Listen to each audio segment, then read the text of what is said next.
tal? Te saluda Daniel García Martínez, presidente de la Comisión Fiscal del Colegio de Contadores Públicos del Estado de Veracruz, y el día de hoy vamos a platicar acerca de la NIF C4 Inventarios. Esta norma de información financiera que entró en vigor en 2011 tenía como objetivo principal el modificar el anterior pronunciamiento que era el Boletín C4 de los Principios de Contabilidad Generalmente Aceptados, que estuvo en vigor a partir de la década de los 70. En aquel momento se tenían conceptos como sistemas de evaluación o sistemas de costeo, métodos de evaluación. Entre otros conceptos teníamos el costeo absorbente, el costeo directo, teníamos costos predeterminados, coste estándar, estimados, etc. Hoy en día la mayor parte de esos conceptos fueron sustituidos por actuales nomenclaturas que establece la NIF C4 relativa a los inventarios. Hoy en día la NIF C4 manifiesta tres tipos de normas: las de evaluación, las de presentación y las de revelación. En lo que corresponde a las normas de evaluación, entendemos que estas se pueden dividir ya sea en costo o en valor neto de realización. Los inventarios se evalúan de esta forma: costos o valor neto de realización. Cuando hablamos de los costos, estos pueden traducir ya sea en el costo de compra o en el costo de producción. Anteriormente, en diferentes pronunciamientos, se hablaba que los costos a su vez tenían sistemas de evaluación como era el costo absorbente y el costo directo. Hoy en día nada de eso está previsto en la norma de información financiera C4. Hoy en día solamente hablamos de costo de compra y costo de producción. Cuando hablamos de costo de compra, este incluye el precio pagado por la adquisición de los bienes que se van a utilizar para comercializar, más aquellos costos y gastos adicionales que se tengan que utilizar para poner en disposición para venta ese tipo de producto.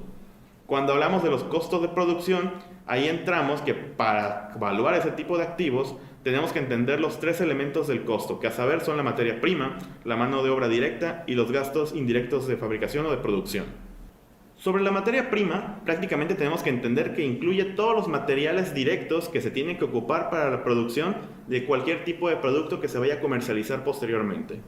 Sobre la mano de obra, prácticamente este incluye todo el costo laboral atribuible a la generación de inventarios, es decir, tenemos los sueldos, prestaciones y demás conceptos atribuibles a la nómina que forman parte para la determinación del valor de un inventario. Y por último tenemos los gastos indirectos de producción, que para efectos de la norma se dividen en gastos fijos y en gastos variables. Ese tipo de gastos indirectos corresponden a aquellas erogaciones o aquellas partidas devengadas que forman parte del inventario pero que como tal no pueden clasificarse de manera directa. Hablando de las fijas, son las que normalmente en el proceso de producción se incluyen en cada uno de ellos. En el caso de las variables corresponde a erogaciones extra o que no estaban previstas de manera directa, pero que son importantes a la hora de producir cualquier tipo de activo en la materia de inventarios. Es por ello que hablando de gastos indirectos de producción podemos hablar sobre la depreciación, podemos hablar sobre sueldos adicionales como mano obra indirecta o materiales adicionales que no estaban previstos como la materia prima indirecta. Todos estos elementos son los que tienen que incurrirse para poder generar un inventario. Ahora bien, existen diferentes clases de inventarios que forman parte de este rubro. Tenemos lo que es los artículos terminados, la producción en proceso, la materia prima, tenemos los artículos terminados, inventarios en tránsito, entre otro tipo de inventarios. Todos estos rubros o todas estas clases de inventarios se tienen que agrupar en el rubro correspondiente a inventarios que se debe presentar en el estado de situación financiera. En el caso de los artículos terminados, prácticamente nos referimos a aquel tipo de inventario que ya está disponible para venta, mientras que en el caso de la materia prima estamos hablando del almacén de productos que se van a utilizar posteriormente en un proceso de fabricación.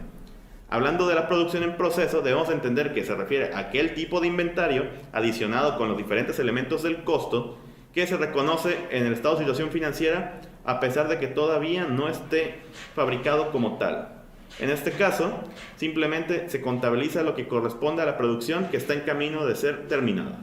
Y en lo que corresponde al inventario en tránsito, prácticamente estamos hablando de aquel inventario que está fuera de nuestras instalaciones, que está por llegar, o ya sea a nuestra planta o a la planta del cliente al que lo vendimos, que ya no forma parte de nuestro almacén en sí mismo y que de cierta forma se tiene que reclasificar para mostrar correctamente en la clase de inventario que corresponda. Al final de cuentas forma parte del rubro de inventarios, pero ese señalamiento se tiene que hacer vía notas de estado financiero.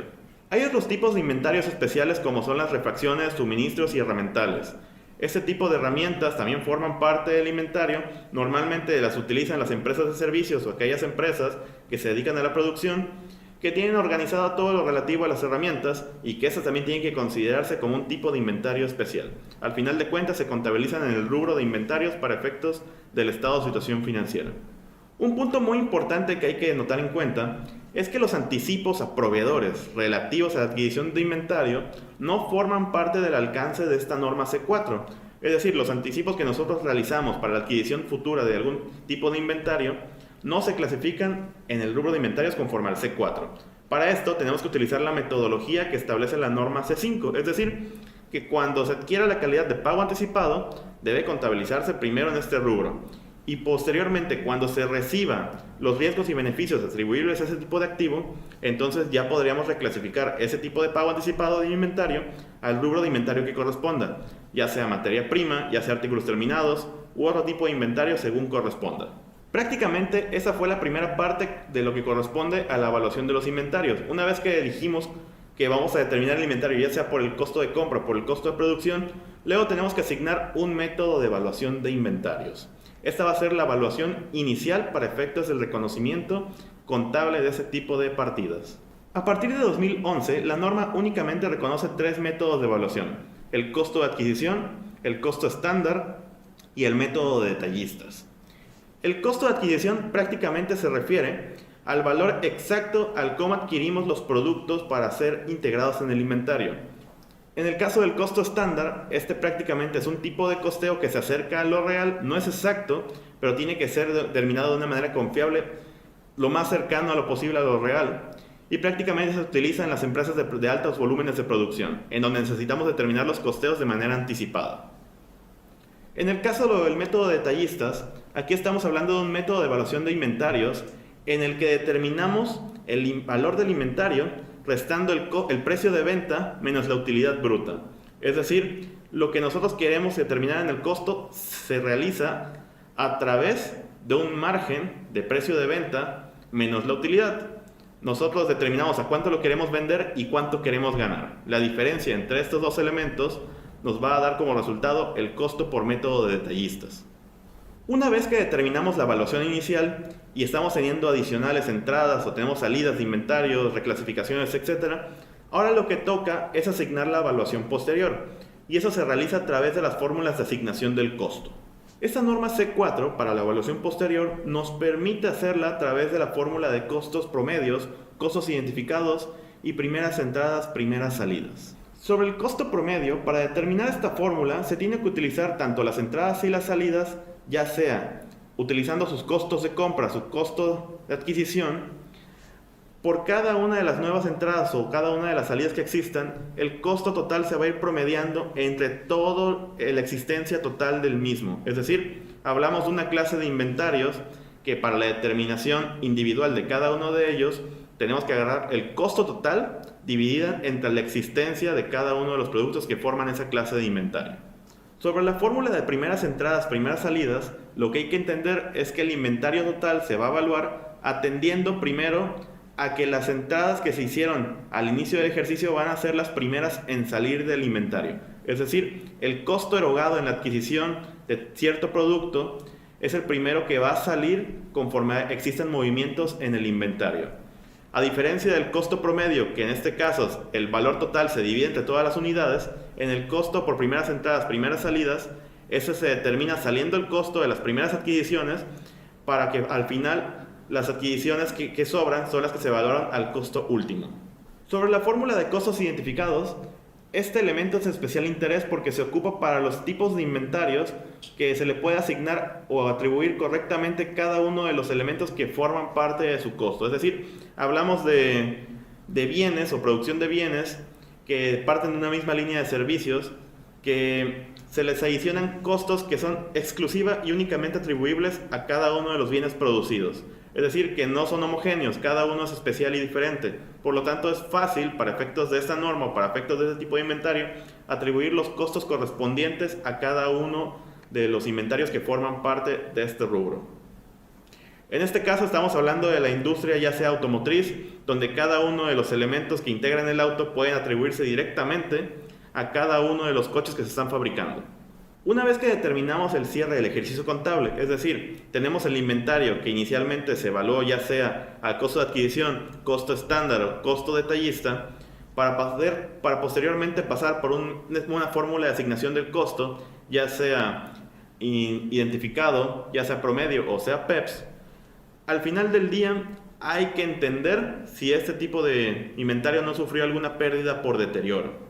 Una vez que concluimos el proceso de la evaluación de los inventarios, es decir, aplicamos primero un método de evaluación y posteriormente una fórmula de asignación del costo, ahora hay que verificar si el inventario que corresponda no sufrió algún tipo de pérdida por deterioro.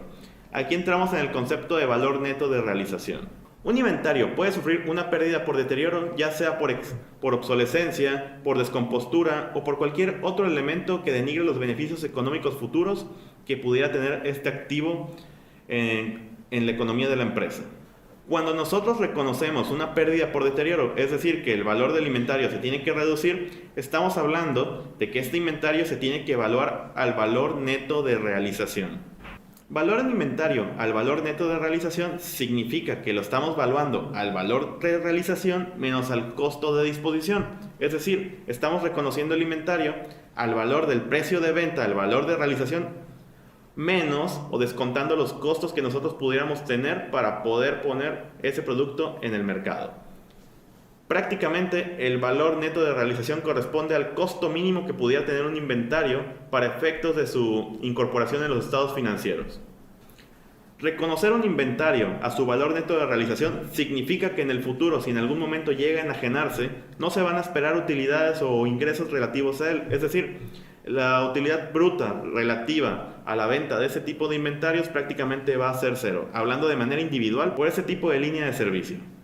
Finalmente, una vez que ya el inventario pasó por todos los procesos de evaluación inicial y evaluación posterior, tenemos que hacer el reconocimiento en resultados. Es decir, cuando un inventario ya fue enajenado al costo o al valor neto de realización, tenemos que corresponder el efecto en el costo de ventas. Hablando de cuando un inventario se determina el costo, ya sea de compra o de producción, cuando pasa el costo de ventas es porque ese valor tiene que transcurrir del activo a las cuentas de resultados correspondientes. ¿Cuándo se va a dar este efecto? Cuando prácticamente traslademos los riesgos o beneficios sobre el producto que se está enajenando y prácticamente cuando hay un reconocimiento de ingresos correspondiente a la empresa que está enajenando los productos. Es decir, cuando ésta traslade el control al cliente que le está otorgando el producto. Esto prácticamente en atención de la NIF D1 y la NIF D2. Una vez que nosotros reconocemos el efecto en resultados, sabemos que todo este efecto se va a reconocer en el rubro del costo de ventas. Primero vamos a tener ingresos por ventas, vamos a tener costo de venta y esto va a formar parte de la utilidad bruta para efectos del estado de resultado integral. Ahora bien, sobre las normas de presentación hay que entender que los inventarios se deben agrupar en el activo a corto plazo en el estado de situación financiera y solamente que cuando el tipo de inventario lo justifique podremos hacer la reclasificación al inventario a largo plazo. Para esto va a depender de cada uno de los tipos de inventarios que por la fecha en que pudiera materializarse en una venta pudiera llegar a ser posterior a los 12 meses al cierre del ejercicio contable. Aquí podemos hablar del típico ejemplo de la industria inmobiliaria, en donde las casas, donde los edificios, donde los terrenos se enajenan 1, 2 o 3 años posteriores a que se contabilizó en el inventario. Aquí podemos hablar prácticamente de un tipo de inventario especial a largo plazo. En el caso de las empresas comercializadoras, prácticamente la rotación de los inventarios llega a ser de manera inmediata, por lo tanto, por su naturaleza se reconocen al corto plazo. En todo momento habrá que analizar el tipo de inventario para saber si corresponde catalogarlo en el activo a corto plazo o en el activo a largo plazo. Adicional, no es de olvidar que este tipo de activos se tiene que catalogar en el estado de situación financiera en atención al grado de disponibilidad que pudiera tener con respecto a los demás tipos de activos a corto o largo plazo. En el caso del estado de resultado integral, lo que corresponde a los inventarios una vez que hayan sido enajenados, como bien comentamos anteriormente, se tiene que presentar en el costo de lo vendido, un rubro abajo de los ingresos y antes de la utilidad bruta.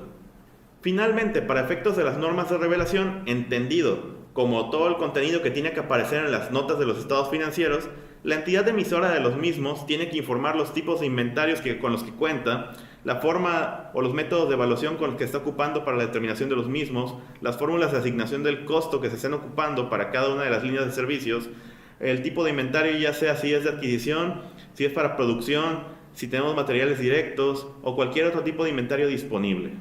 A su vez, también en las notas se tiene que informar en el caso de que exista algún tipo de obsolescencia, deterioro, daño, etc., por la cual se tenga que evaluar algún tipo de inventario al valor neto de realización o se deba reconocer algún tipo de estimación contable en el que se manifieste algún tipo de detrimento con respecto al valor de los inventarios. Como pudimos ver a lo largo de esta cápsula, todo el tema de los inventarios, como bien comentamos al inicio, sufrió una actualización en el año 2011.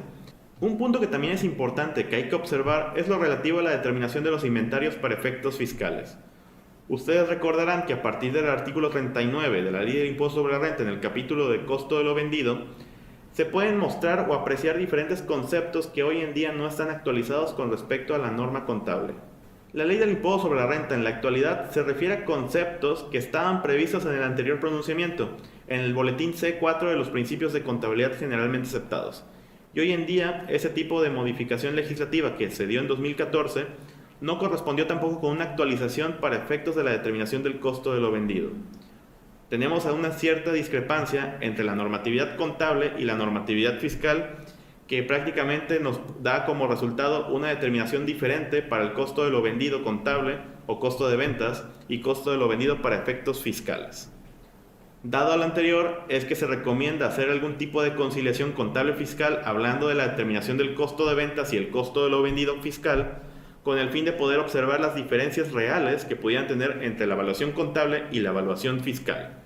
Como observamos a lo largo de esta presente cápsula, el tema de los inventarios en México se da a partir de la década de los 70 en el Boletín C4 de los Principios de Contabilidad Generalmente Aceptados. Este boletín sufrió modificaciones en el año de 2010 para entrar en vigor en 2011 con la publicación del actual NIF C4 Inventarios. A partir de este momento se dejaron de reconocer conceptos como sistema de costeo absorbente, costeo directo, costos predeterminados, estimados, etc. Hoy en día tenemos que hablar de costos de compra y costos de producción. Tenemos que hablar de métodos de evaluación como costo de adquisición, costo estándar y método de detallistas. Y también tenemos que ocupar las fórmulas de asignación del costo, identificados, promedio y PEPs. También tenemos que hablar sobre las pérdidas por deterioro, en específico hablando del valor neto de realización.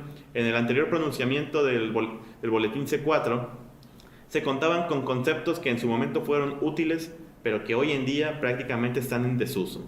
Y lo que corresponde al gremio contable en general es aplicar la normatividad que se encuentra vigente para la emisión de los estados financieros, así para determinar cualquier otro concepto relativo a la contabilidad de costos.